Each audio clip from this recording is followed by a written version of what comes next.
Alec Baldwin, the actor, has reached a settlement with the family of Halyna Hutchins after she was killed on a film set by a single shot fired from a prop gun held by Alec Baldwin. Filming of Rust will continue in January, with Ms Hutchins' husband Matthew as executive director, according to the news agency Deadline.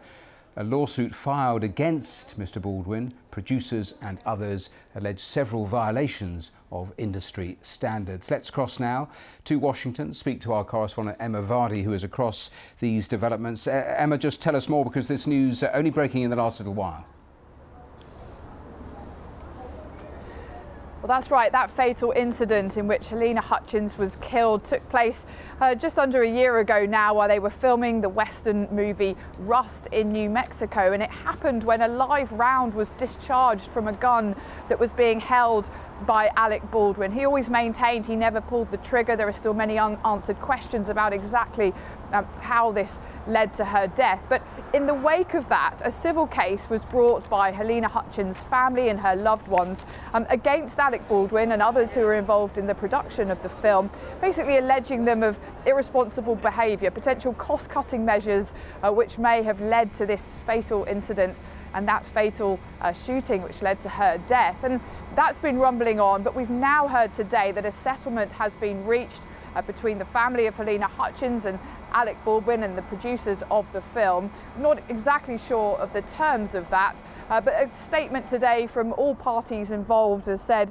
that settlement's been reached subject to court approval for the wrongful death against the producers of Rust, including Alec Baldwin. And as part of that settlement, that case will be dismissed.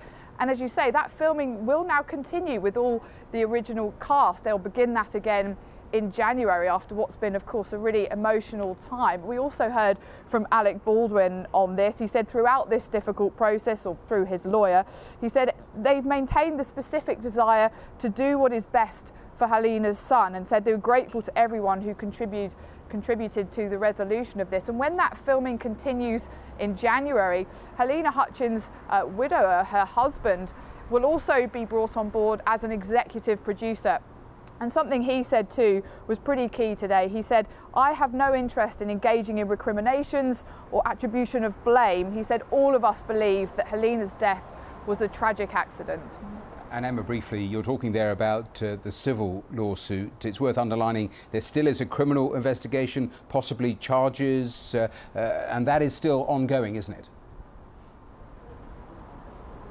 Yeah, that's right. This may not be the end of this by any stretch. There is still an investigation going.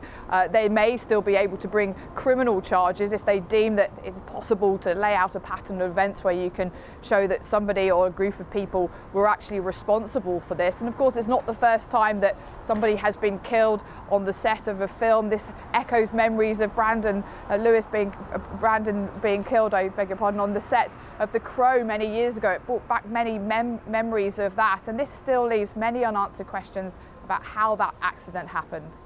Emma Vardy, thanks very much.